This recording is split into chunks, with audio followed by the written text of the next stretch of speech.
بسم الله الرحمن الرحیم. ئەمڕۆ لە تاوەری تەندروستی سمارت هەستان بە 35مین پێداچوونەوەی خێرا لەسەر نەخۆشی شێرپەنجەی ڕێکە. بابەتەکە بە تێروتەسەلی لەلایەن پسپۆڕێکی شارەزا و بەتواناوە لە هەموو بوارەکانیدا تەشخیصکردن و وەرگرتنی چارەسەر و نەشتەرگەری و هەموو حاڵەتات تایبەتەکان کە تایبەت بوو بە نەخۆشیانی ژێرپەنجەی ڕێکە باسکرا بە شێوەیەکی ڕێکوپێک.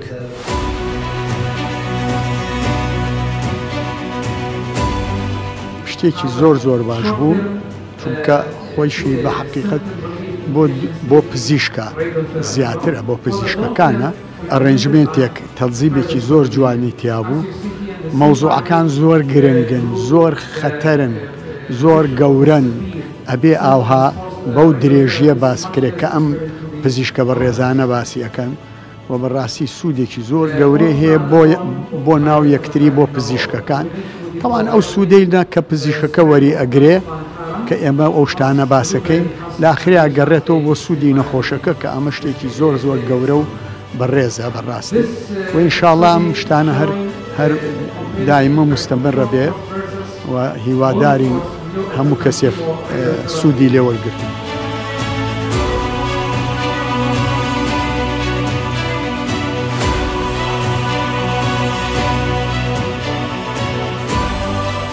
ئەمڕۆ بەشدار بووین لە یەکێک لە وەرکشۆپ و سیمینارە گرنگەکانی نەخۆشخانەی سمارت کە بابەتی ڕێکتەڵ کانسەر بوو کە شێرپەنجەی ڕێکەیە کە بەشدار بووم وەکو مۆزۆی هایپێک و CRS کە یەکێکە لە ڕێگە چارەسەرەکان بۆ کۆنتڕۆڵکردنی با بڵین بڵاوبوونەوەی پەردەی پێریتۆنیەم لەو حاڵەتانەیە.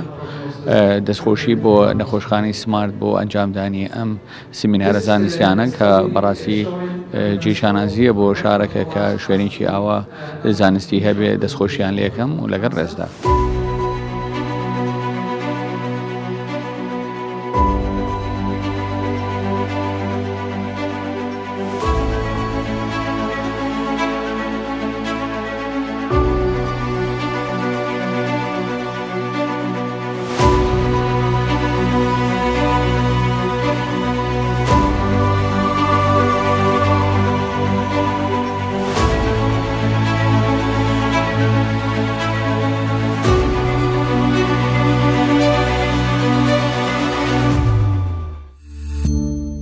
سمارت وەرچەرخانە.